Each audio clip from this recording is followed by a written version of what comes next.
Naghahanap ka ba ng campsite? Ngayong dadating na weekend, kung oo ay subukan mo itong Buhay Resort.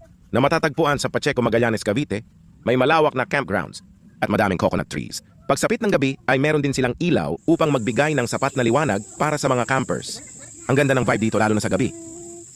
Meron din silang bonfire area at ilog na pwede mong liguan. Malamig ang tubig dito kaya marirefresh ka pagkatapos mo maligo dito.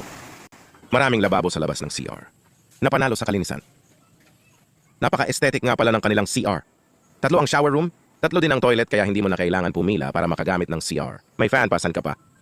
Ito naman ang kitchen area kung saan pwede kang magluto at maghugas ng plato. Meron din silang pinaparentahan na kubo, worth 2,000 pesos. May dining area, may sariling lababo, at kwarto na may double deck, good for 6 to 8 packs nga pala ang room na ito. May kasama na din pala itong electric fan na pwedeng mong gamitin. Hindi crowded ang lugar kaya payapa ambience dito.